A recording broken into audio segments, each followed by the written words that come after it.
A young widow, living in her car after losing everything, buys a derelict barn for $4.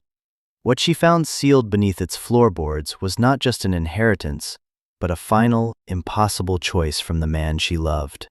That was my story. And if you've ever felt like you've lost it all and had to start over from nothing, then I want you to stick around. Maybe even hit that subscribe button, because this story is for you. It's for all of us who have been left with the pieces and told to build something new. The cold was a living thing that winter. It had teeth. It gnawed at the rubber seals around the windows of my 2008 Honda Civic and breathed its icy breath down the back of my neck. For 2 months, since the bank had taken the house, this car had been my world. It was my bedroom, my kitchen, my closet, and my chapel.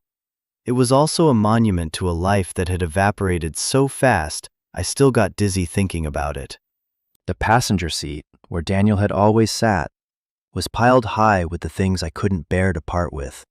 His worn copy of East of Eden, a faded photograph of us on our wedding day looking impossibly young and stupidly happy, and the ugly ceramic mug he'd made in a pottery class, the one I drank my lukewarm instant coffee from every morning. Every object was a landmine of memory. Some days, the grief was a dull ache, a background hum. Other days, it was a physical weight that pressed down on my chest, making it hard to breathe. On this day, my 21st birthday, it felt less like a weight and more like a void. I was parked in the far corner of a Walmart parking lot, a place that had become a strange sort of sanctuary. The constant, anonymous hum of commerce was a comfort. No one looked at you twice. You were just another person, another car, part of the scenery. I had 2 years of marriage, 2 years of building a life with Daniel, a man who felt like my own personal son, and then 6 months of watching that sun dim, of hospital corridors that smelled of antiseptic and quiet desperation, of doctors speaking in hushed, somber tones. Followed by 2 months of this. 2 years of everything, followed by 2 months of nothing. The math felt wrong. It felt cruel. I was nursing my coffee, trying to work up the energy to go inside and use the restroom, when I saw it. Tucked under my windshield wiper was a folded piece of paper, already damp with the morning frost. My stomach clenched. Another notice? Another warning? Was it illegal to sleep in your car in this particular corner of this particular universe? I'd gotten so many official-looking envelopes in the past few months, each one a paper cut to my already bleeding life. Eviction notices, final payment demands, letters of condolence that felt more like invoices for sympathy. I almost left it there, a tiny white flag of surrender to the elements. But something, maybe just the sheer boredom of my existence, made me crack the door and snatch it. The cold hit my bare hand like a slap. I scurried back inside, my breath pluming in the frigid air. It wasn't a ticket. It was a flyer, printed on cheap, flimsy paper, the ink already starting to run. Township of Oak Ridge, unclaimed property auction. Below the aggressive block letters was a list of properties, mostly vacant lots with delinquent taxes, described in the driest, most unappealing terms possible. Lot 7B, 0.12 acres, unimproved. Parcel 22, landlocked, non-buildable. It was a list of forgotten places, of administrative loose ends. I was about to crumple it up and stuff it into the overflowing trash bag on the floor, when a single line item at the very bottom caught my eye. Parcel 41C, structure, non-residential, as is condition, minimum bid, $1. Structure, the word hung in the air. It wasn't just land, it was a thing, a place. Probably a collapsed shed, or a garage on the verge of becoming a pile of splinters. But it was a structure. Next to the description was a grainy, black and white photo that looked like it had been taken from a moving car on a cloudy day. It was a barn, a big, classic, high-peaked barn, standing alone in a field of what looked like weeds. It was beautiful, in a sad, forgotten sort of way. Like me. Something stirred in my chest, a flicker of an emotion I hadn't felt in months. It wasn't hope, not yet. It was curiosity. The auction was today, at 10 a.m., at the town hall. Oak Ridge was 30 miles away. I looked at the gas gauge. The needle was hovering nervously over the red E. I had $7 in my pocket and a quarter tank of gas. It was a stupid, reckless, pointless idea. My life was a mess. I needed to find a job, a real place to live, a way forward. Buying a derelict barn in a town I'd never heard of was the definition of irresponsible. And that's exactly why I had to do it. For the last 6 months, every decision had been made for me. By doctors, by bankers, by the relentless logic of death and debt. Every choice was about survival, about minimizing loss, about being practical. There was no room for whimsy, for stupidity, for a single irrational act. I looked at the photo of the barn again. I thought about Daniel. He was the impulsive one. He was the one who would have said, $1 for a barn? Alara, we have to. Think of the stories. We'd always talked about getting a place in the country, a little scrap of land where we could grow things and breathe clean air. It was our someday plan, a someday that would never come. I started the car. The engine shuddered and complained, a reflection of my own weary soul, before finally catching. I pulled out of the Walmart parking lot, leaving my temporary home behind. I didn't know what I was doing or why. All I knew was that for the first time in a very long time, I was driving towards something instead of just running away. The $7 in my pocket felt like a fortune. The barn was $1. That left $6 for gas to get back. Or not get back. The thought was terrifying and, in a strange way, exhilarating. I was making a choice, a stupid one probably, but it was mine. And on my 21st birthday, that felt like the only gift I could possibly give myself. The drive to Oak Ridge was a journey through a forgotten postcard of America. The highway gave way to 2-lane roads that wound through dormant winter farmland. The sky was a vast, unforgiving sheet of gray. Skeletal trees clawed at the clouds. It was the kind of landscape that matched my internal world, and for that, I was grateful. It didn't demand cheerfulness, it just was. I passed rusted tractors, mailboxes shaped like cows, and small towns that were little more than a gas station and a feed store. Oak Ridge itself wasn't much different. The town hall was a squat, red brick building that looked more like a fortress than a center of civic life. I parked the Civic next to a lineup of dusty pickup trucks, feeling deeply out of place. I was a ghost haunting my own life, and now I was about to haunt this town too. I took a deep breath, the cold air stinging my lungs. I had $4 in my pocket now, having spent $3 on a splash of gas that barely moved the needle. $1 for the barn, $3 for the fees. That was the plan. Inside, the auction was already underway in a wood-paneled room that smelled of stale coffee and old paper. A handful of older men in flannel shirts and work boots sat scattered on metal folding chairs. They were the professionals, the guys who did this for a living, snapping up cheap lots to flip or develop. They looked bored, occasionally scratching a number on a notepad or grunting a bid. At the front of the room, a woman with a tight gray bun and severe-looking glasses was presiding over the proceedings. This must be Ms. Albright, the town clerk. She ran the auction with a kind of weary efficiency, her voice a monotone drone. Lot 14B, sold to Mr. Henderson for $12. Next up, Lot 15. I slipped into a chair in the back, my heart pounding. I felt like an imposter, a child playing dress-up in adult clothes. These men knew what they were doing. They were vultures, perhaps, but they were skilled. I was just lost. They worked through the list of properties. Most went for under $50. These were the scraps, the unwanted leftovers of other people's lives and plans. Finally, she arrived at the end of the list. Last item, she announced, her voice betraying a hint of relief. Parcel 41C, The old Miller barn. Minimum bid is $1. She looked out at the small crowd. Do I have a bid for $1?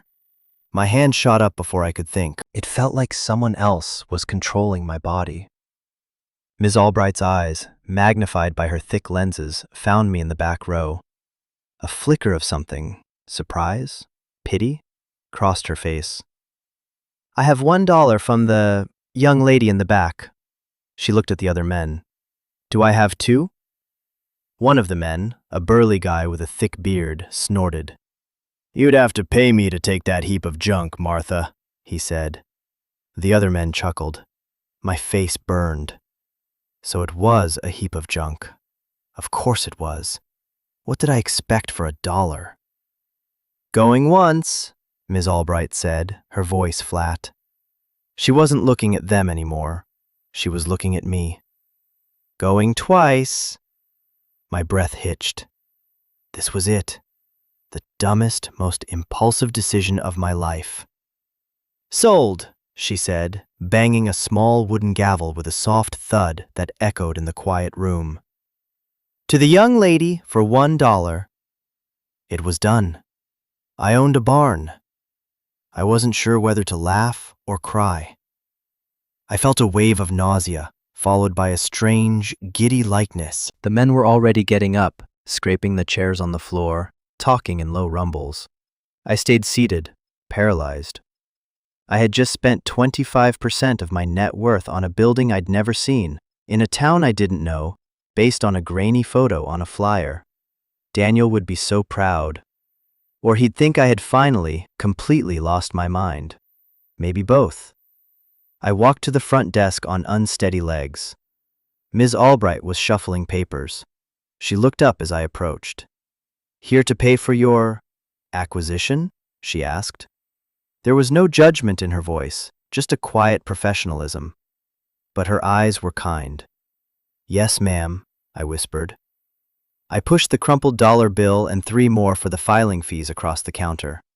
She took them, smoothing the bills with her fingers before placing them in a metal cash box. It's a fixer-upper, she said, not as a warning, but as a simple statement of fact. She slid a thick manila envelope and a single, rusty iron key across the counter. The key was heavy, ancient. It felt like a piece of history in my palm. The deed is in there, along with a plat map. It's about 5 miles out of town, off the old county road.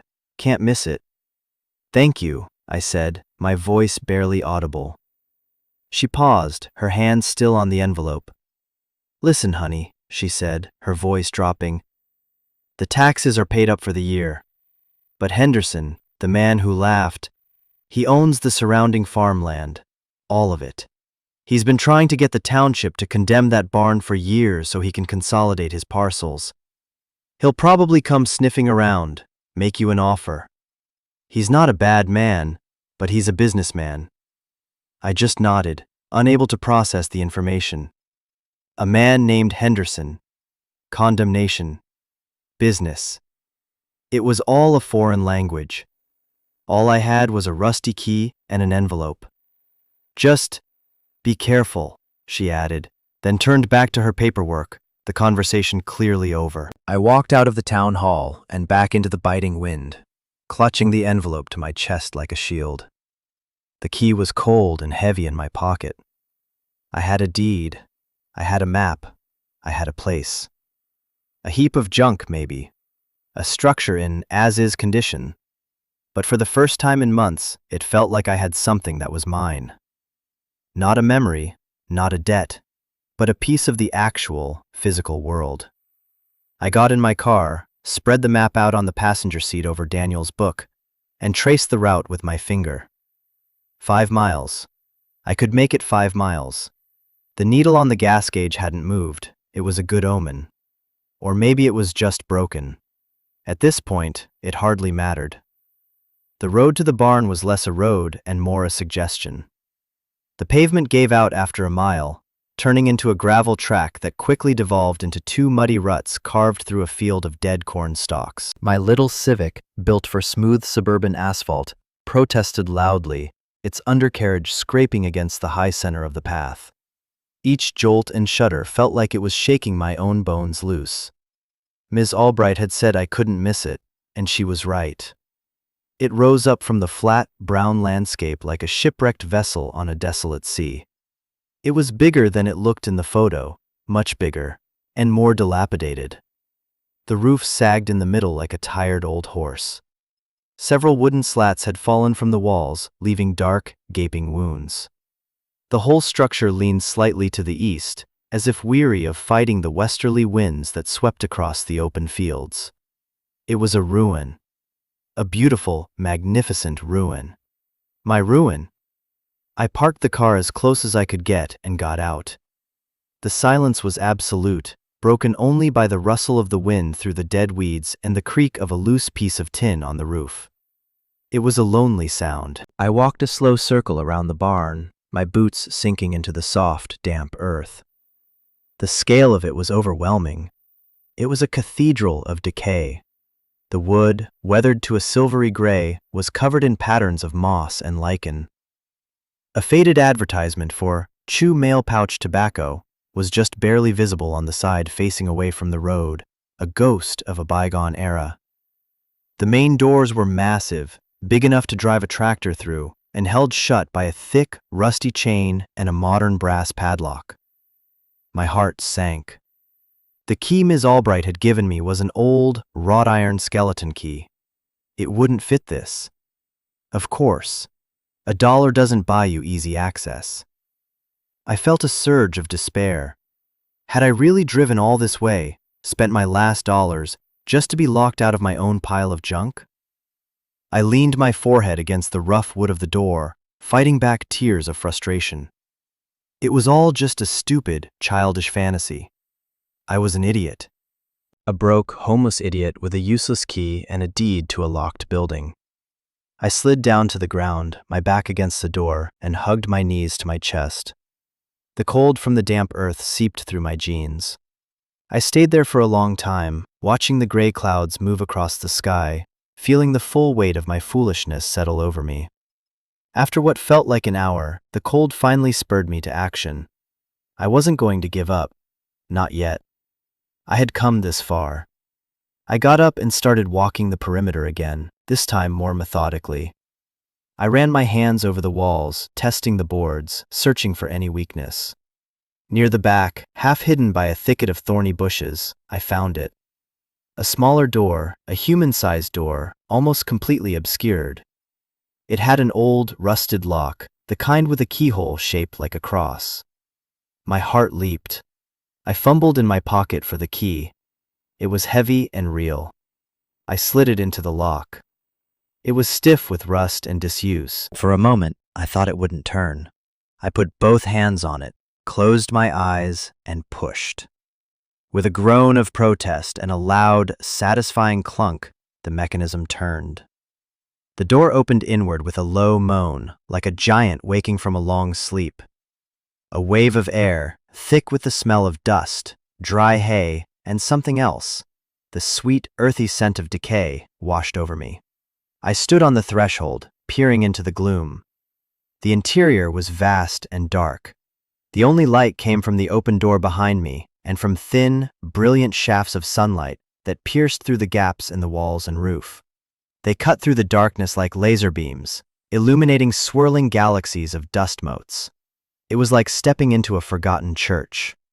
The ceiling soared 3 stories high, a complex web of massive beams and rafters, all held together with wooden pegs. The main floor was a wide, open space, littered with debris, piles of old, rotted hay, a broken wagon wheel, a few rusted metal buckets. A ladder led up to a hayloft that ran the length of one side. It was empty, but it was magnificent. The sheer volume of the space was breathtaking. It held the quiet, patient energy of a place that had been waiting for a very long time. I took a few tentative steps inside, my boots crunching on the debris. The air was still and cold, but it was a different kind of cold than the one in my car. This was the steady, deep-seated cold of the earth, not the biting, invasive cold of the wind. This was a place with shelter, with walls. I walked to the center of the floor and just stood there, turning in a slow circle, taking it all in. The light, the shadows, the silence. A sense of peace, something I hadn't felt since before Daniel got sick, settled over me. It was a mess. It was falling apart. It was perfect. I spent the rest of the afternoon exploring.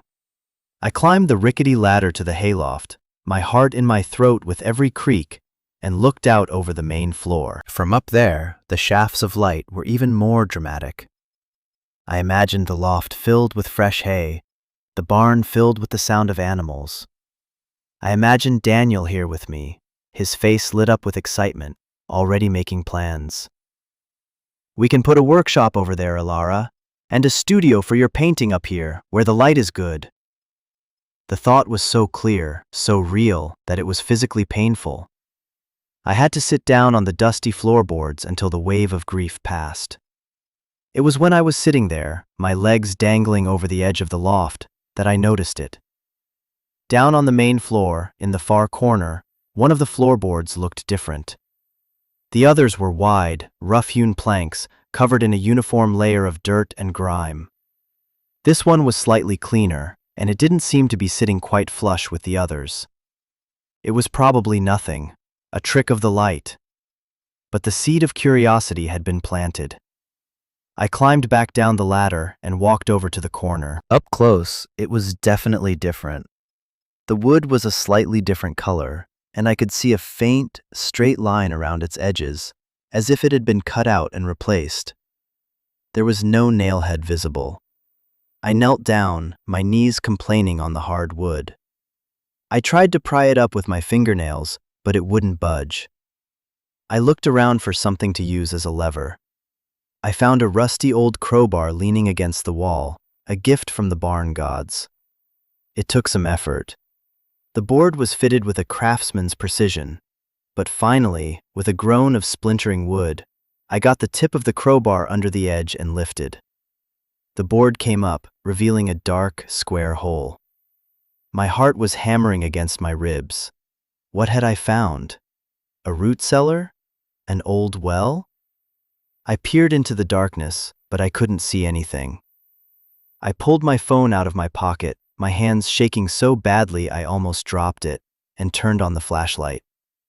The beam cut through the darkness. The space below wasn't deep, maybe 2 feet, and it wasn't empty. Sitting neatly in the center of the dirt floor was a metal box. It was an old army surplus ammunition can, painted olive drab, with yellow stenciling on the side. It was sealed shut with a latch. This was it, the secret. The reason the floorboard was different. Someone had gone to a lot of trouble to hide this. Who? The old farmer Miller? Some transient hiding their stash? My mind raced with possibilities. Treasure. Drugs. A gun. I reached into the hole, my hands trembling, and lifted the box out.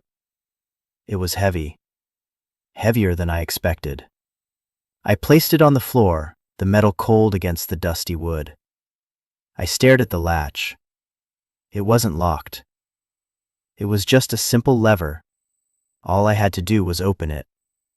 For a moment, I hesitated. This felt like a line. Once I opened this box, my story, this strange, impulsive day, would change. There was no going back. I thought about Ms. Albright's warning, the man named Henderson, the fact that he wanted this land. I thought about the quiet desperation of the last few months. What did I have to lose? I took a deep, shuddering breath, the dusty air filling my lungs, and I flipped the latch. The lid opened with a hiss of decompressing air. I shone my phone's light inside. My breath caught in my throat. It wasn't gold bars or bags of cash. It was something far more valuable and far more terrifying. The box was filled with envelopes, dozens of them, bundled together with twine.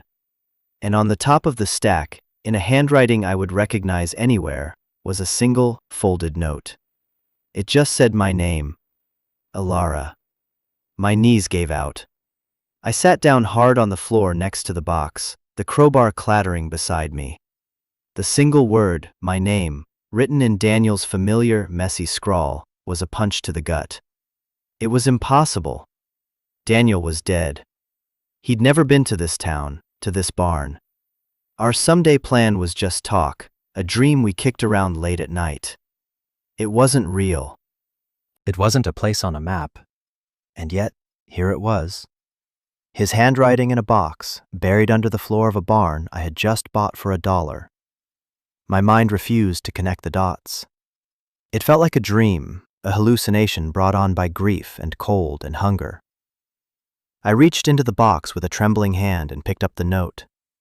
The paper was crisp, new, not something that had been sitting in a damp hole for years. I unfolded it. "My dearest Alara," it began. "If you are reading this, then a few things have happened. First, I am gone. I am so sorry. I know the thought of that is unbearable right now, but I need you to be strong. You are the strongest person I have ever known. Second, it means you found the barn. I knew you would. I knew that little spark of adventure in you, the one you try so hard to hide, would win out. You always were a sucker for a lost cause." I let out a sound that was half sob, half laugh. It was him. It was his voice, his teasing, his unwavering faith in me. I had to stop reading, pressing the paper to my chest, and just breathe for a minute. The grief, which had been a dull, constant companion, surged back, fresh and sharp. I cried. I cried for him, for the life we lost, for the sheer, stunning shock of finding him here, in this dusty, forgotten place. I cried until the tears ran dry, and I was left with a hollow, aching emptiness. Then, I picked up the letter and continued reading. "I can't explain everything in this one note," he wrote. "The full story is in the other letters. Read them in order, please. It's important. I know this is a lot to ask, but I need you to trust me just one more time. Everything I did for you, to protect you. This barn isn't an ending, Alara. It's a beginning, your beginning. I love you, always, Daniel." Beneath his signature was a postscript. "P.S. I bet you paid $1 for it. I told the lawyer to set the minimum bid that low. I knew you wouldn't be able to resist a bargain." Another sob escaped my lips, but this one was tinged with something other than sadness. It was awe. He had planned this, all of it.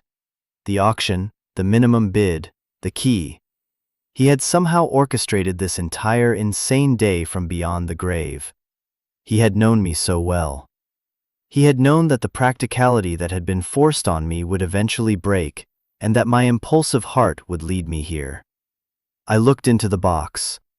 There were at least 20 envelopes, each one numbered in the top right corner. 1 of 20, 2 of 20, and so on. It was a story laid out for me to uncover. I reached in and took out the first envelope. My hands were shaking, but there was a new feeling mixed in with the grief and confusion. It was purpose. Daniel had left me a map.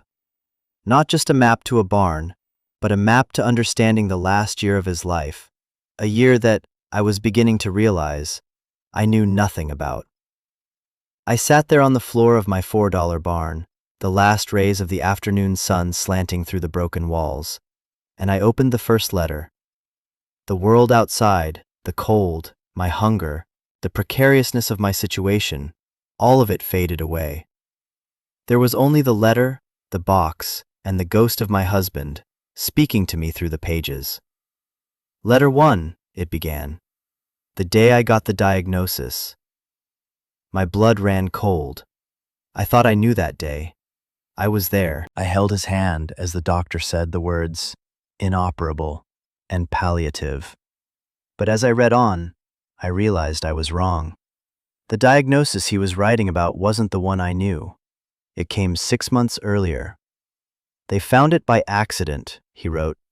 "A shadow on a scan during a routine physical for a new life insurance policy. The one we were getting so we could qualify for the mortgage on the house. The irony is not lost on me. By the time they told me what it was, they also told me it was a death sentence. A slow one, they said. Maybe a year, maybe 18 months. They told me to get my affairs in order. I had to put the letter down. I felt sick. 6 months. For 6 months he had known. He had carried this terrible secret while we laughed and planned and dreamed. While I complained about my job, while we argued about what color to paint the living room, he was dying, and I didn't know. The betrayal was a sharp, physical pain. How could he not tell me? We were a team. We promised. No secrets. My anger was a hot, searing thing. It felt good, in a way. It was a change from the cold, passive grief. I wanted to scream at him, to throw the letters across the barn. But his words from the first note echoed in my head. Trust me, just one more time. I took a breath, then another. I picked up the letter again, my anger slowly giving way to a dreadful, dawning understanding. I couldn't tell you, Alara, the letter continued. I know that's what you're thinking right now. Why didn't he tell me? Please, you have to believe me. It wasn't to protect myself, it was to protect you. I saw what happened to my mom when my dad got sick. She became a full-time caregiver, a nurse, a worrier. Her life stopped. Her world shrank to the size of his sickbed. I couldn't do that to you. We were just getting started. I couldn't let our life together become a death watch. I wanted you to have a few more months of normal. A few more months of us, without the shadow hanging over us. It was selfish, I know. But I did it out of love. A stupid, misguided, desperate kind of love. The anger dissolved, replaced by a wave of profound sadness.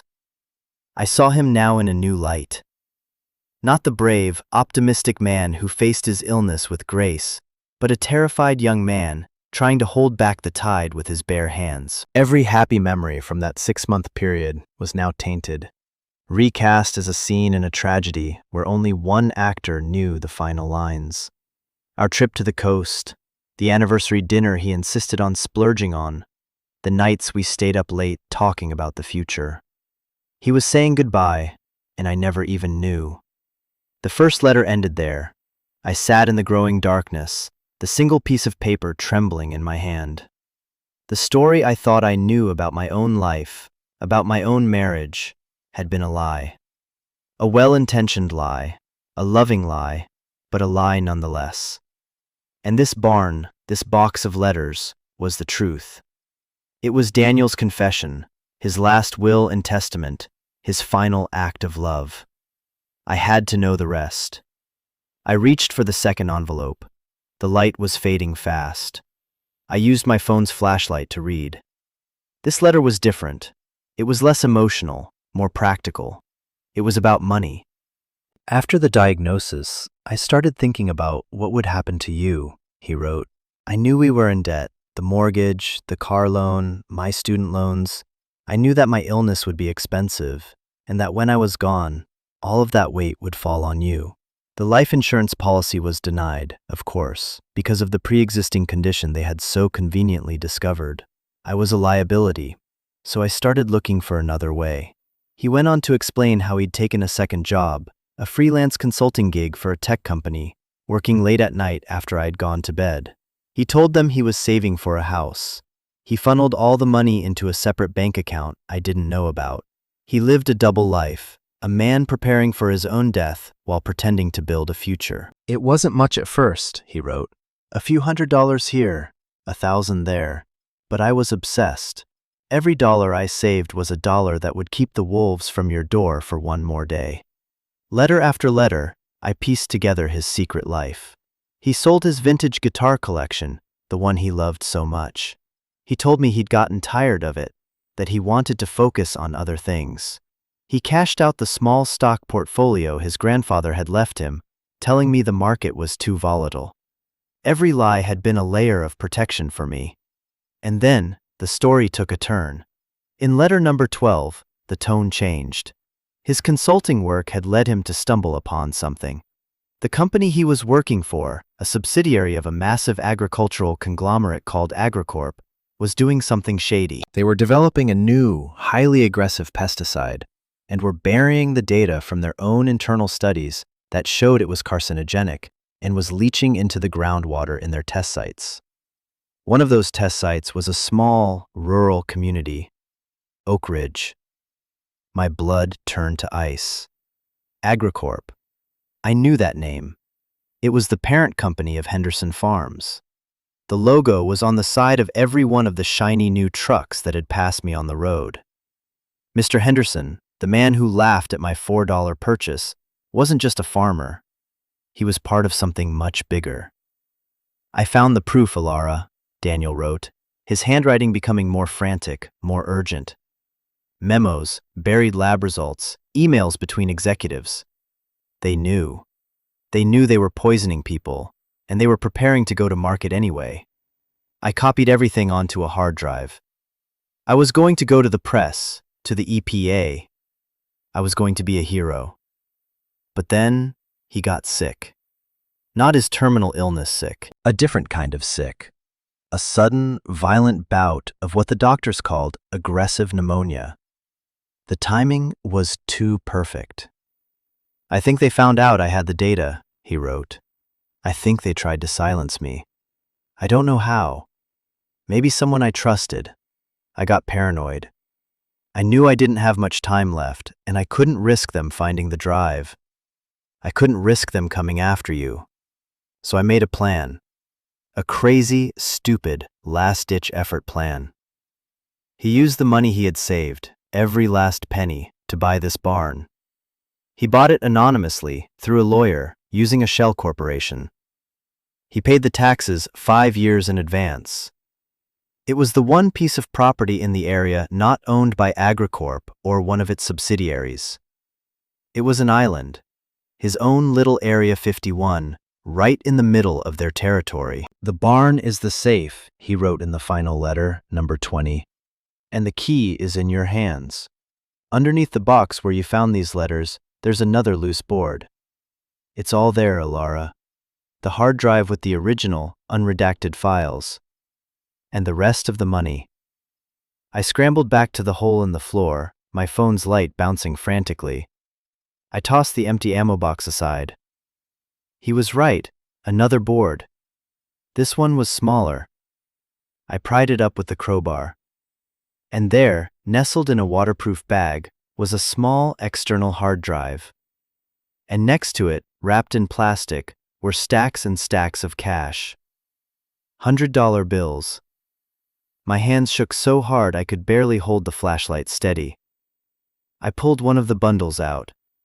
It must have been $10,000. And there were at least 20 more bundles. It was a fortune. More money than I had ever seen in my life. The last letter was still in my hand. I forced myself to finish it. There's over $200,000 there, he wrote. It's yours. All of it. Take it and run. Disappear. Go to California, like we always wanted. Buy a little house by the ocean. Learn to surf. Be happy. Forget this town. Forget Agricorp. Forget all of it. You've earned it. You've been through enough. This is your get-out-of-jail-free card. Please, just take it and live. That's all I ever wanted. I sat in the dark, surrounded by a dead man's secrets and a small fortune in cash. The silence of the barn pressed in on me. He had given me an out, a clean break, a new life, bought and paid for by his own secret suffering. I could walk out of this barn, get in my car, and never look back. No one would ever know. I could leave the hard drive, the barn, the whole mess behind. I could be safe. I could be comfortable. I could be free. And that's when I realized he had given me something else. A choice. The first real choice I'd had in a very long time. He thought he was giving me an escape. But what he had really given me was a fight. For a moment, I let myself imagine it. The life he described. A little house in the sun, the sound of the ocean. A life free from debt and fear, and the ghosts of the past. It was so tempting. It was a siren song, calling me to safety and blissful ignorance. It was everything a normal person would want. But I wasn't a normal person anymore. The last year had hollowed me out and remade me into something new. I looked around the barn, my $4 fortress. It wasn't just a heap of junk anymore. It was a command center. It was a promise. Daniel had died trying to do the right thing. He had tried to protect people. He had stumbled. He had been scared, but his moral compass had never wavered. He had tried to give me a life of peace. But the man I loved, the man who wrote these letters, he wasn't the kind of person who would want his legacy to be a quiet retreat. His legacy was this fight. He thought I was the kind of person who would run. And maybe the Alara from a year ago would have.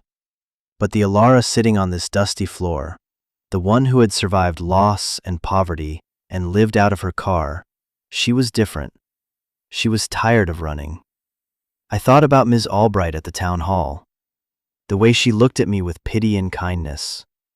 I thought about the other people in Oak Ridge, drinking water that might be slowly poisoning them, their land values suppressed by the corporate giant in their midst. Daniel didn't know these people, but he was willing to fight for them. He had passed the baton to me. I could drop it and walk away, or I could pick it up and run the race. And that was my internal crisis. Right there, in the dark, with a fortune at my feet. It was the easiest decision and the hardest decision I would ever make.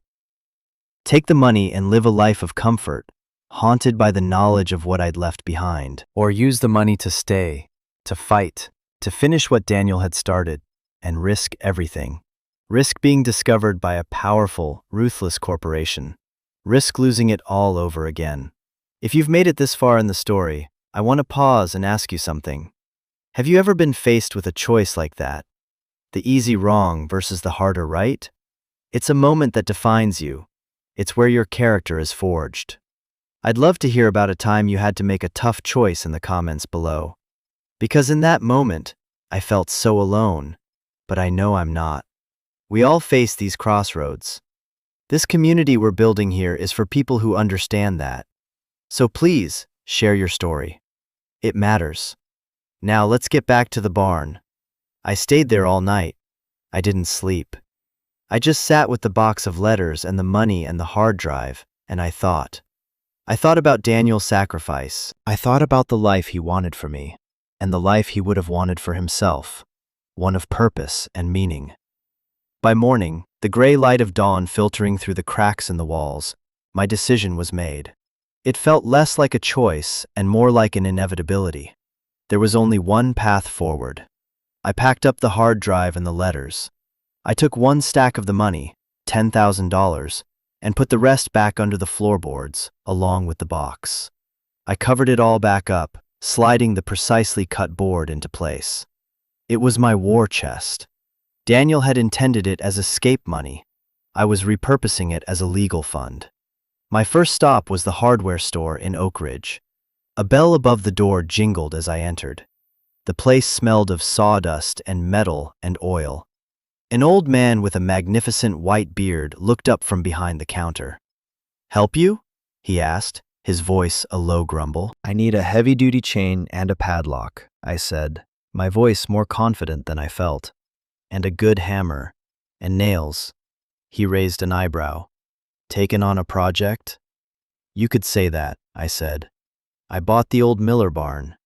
His expression didn't change, but a new light came into his eyes. "You're the one," he said. "Heard about you. $4. Henderson's not going to be happy." "He'll get over it," I said. I paid for my supplies with a crisp $100 bill from the stack in my pocket. The old man, whose name I later learned was George, gave me my change without a word, but he added a pair of thick leather work gloves to my bag. "You'll need these," was all he said. It felt like a welcome. I spent the next week working on the barn. It was grueling, physical labor. I swept away decades of dirt and debris. I patched the holes in the walls with scrap lumber I found in the loft. I secured the loose tin on the roof, my stomach in knots as I crawled across the high peak. Every swing of the hammer, every nail I drove, felt like an act of defiance. I was claiming this place. I was making it my own. I used the money from Daniel to buy supplies, to get the power turned back on. A single, bare bulb hanging from a wire in the center of the vast space felt like a miracle. And to buy a cheap cot, a sleeping bag, and a propane stove. I moved out of my car and into the barn. It was cold, it was dusty, it was still half ruined. But it was home. My second stop was a payphone outside the town's only diner. Daniel's last letter had included another name, another instruction. "If you decide to stay," he had written, "and God help you if you do. There's a lawyer. Her name is Sarah Jenkins. She's in the city. She used to do pro bono work for an environmental group I admired. She's tough. She's smart. And she hates companies like AgriCorp. Tell her you're calling about the Oak Ridge project. She'll know what it means. Use this money to pay her. Don't take no for an answer." I dialed the number from a scrap of paper, my heart pounding. A crisp, professional voice answered on the second ring. "Jenkins Law. I'd like to speak to Sarah Jenkins, please," I said. "Who's calling?" Tell her it's about the Oak Ridge project." There was a pause on the other end of the line. I could hear faint typing. Then, the voice came back, all business. "One moment." A few seconds later, a new voice, sharp and energetic, came on the line. "This is Sarah Jenkins. Who is this?" "My name is Alara. My late husband was Daniel." There was another pause. This one was longer. When she spoke again, her voice had lost its hard edge. It was softer, more human. "Daniel," she said. "He called me, about a year ago. He told me about the data. He told me he was going to send it to me. And then, he just disappeared. I thought he'd changed his mind." "He got sick," I said, my voice cracking. "He died 6 months ago. But he didn't change his mind. He hid everything. For me. For you. I have it. I have the hard drive." The silence on the other end of the line was electric. I could almost hear the gears turning in her head. "Where are you?" she asked. "I'm in Oak Ridge," I said. "I'm in the barn." "Don't move," she said, her voice all business again. "Don't talk to anyone. I'll be there tomorrow." The next day, a sleek black car I never would have noticed in the city, but which stuck out like a sore thumb here, pulled up to the barn. A woman in a perfectly tailored suit stepped out. She was younger than I expected, with sharp eyes that seemed to take in everything at once. The patched walls of the barn, my beat-up car, my work-worn clothes. "Alara?" she asked. I nodded. "I'm Sarah," she said, extending a hand. Her grip was firm. "You've been busy." I gave her a tour of my $4 kingdom. I showed her the work I had done. I showed her the hole in the floor. I gave her the hard drive. We sat on overturned buckets, drinking instant coffee I made on my little propane stove, and I told her everything. The whole story. When I was finished, she was quiet for a long time, just looking at the hard drive in her hands. "He was a brave man, your husband," she said finally. "And he was right. This is a bombshell. This could bring them down." She looked at me, her gaze intense. "But they will fight back. Hard. They'll try to discredit you, to discredit him. They'll try to bury us in legal fees. Are you ready for that?" "He left money," I said. "For you." I showed her the bundles of cash. She looked at the money, then back at me. A slow smile spread across her face. "Oh, this is going to be fun," she said. "This isn't just a case, Alara. This is a war. And Daniel just gave us the war chest." The weeks that followed were a blur of activity. Sarah filed the lawsuit. It was a massive document, a declaration of war against a corporate Goliath. As she predicted, AgriCorp's lawyers came out swinging. They filed motions to dismiss. They requested endless documents. They tried to drown us in paperwork. But Sarah was a bulldog. She met every one of their moves with a counter-move. And we had something they didn't expect: Daniel's money. It allowed us to play on their level, to hire experts, to depose their executives. The news of the lawsuit spread through Oak Ridge like wildfire. At first, people were wary. They depended on Henderson Farms for jobs. They were scared. But then, small things started to happen. George, the owner of the hardware store, started dropping off bags of groceries on my doorstep. The waitress at the diner always made sure my coffee cup was full and never gave me a bill. One day, Mr. Henderson himself showed up at the barn. He denunced his truck, a big, angry-looking man, and I braced myself for a confrontation. He walked right up to me, his face grim. "You're costing me a fortune in legal fees," he grumbled. "I'm sorry to hear that," I said, standing my ground. He stared at me for a long moment. Then, his expression softened. He sighed, a great weary sound. "No, you're not," he said. "Listen, kid, I'm a farmer. My granddaddy started this farm. Agricorp, they're just my landlord. They tell me what to plant, what to spray. I didn't know about the studies, I swear." He kicked at a clump of dirt. "My wife, she's been having health problems. The doctors don't know why. A lot of people around here, strange things." He looked up and his eyes met mine. "I can't testify. They'd ruin me. But there's a stack of old shipping manifests in my office, from the test years. They might show what was delivered and when. They're in an unlocked filing cabinet, in the back. I'm going to be in the city all day tomorrow." He turned and walked back to his truck without another word. That was the turning point. The manifests were the missing link, the proof that the chemicals Daniel had found in the data had been used on the fields around Oak Ridge.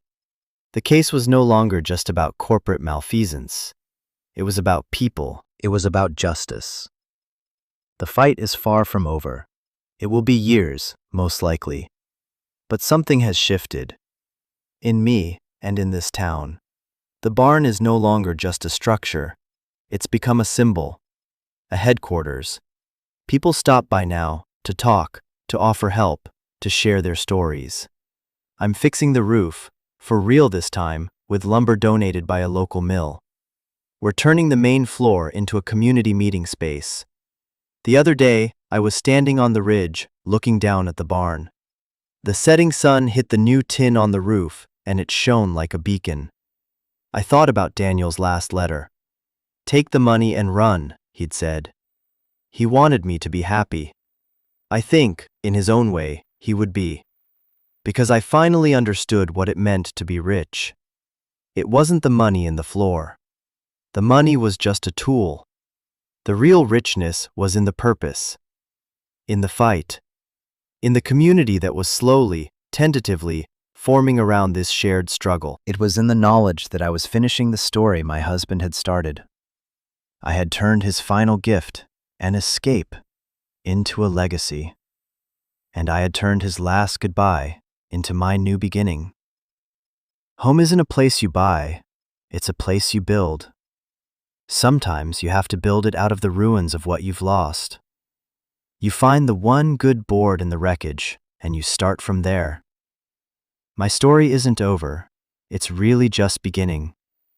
But what I've learned so far is that even in our darkest moments, when we feel most alone, there is a strength inside us we don't know we have. And sometimes, the most foolish, impulsive choices can lead us exactly where we need to be. If this story resonated with you, if you've ever had to find your own strength and build a new life from the ground up, I hope you'll subscribe and join this community. Share your story in the comments. I'll be reading them. Because your story matters. And I want you to remember, you are not alone. We're all just trying to find our own $4 barn.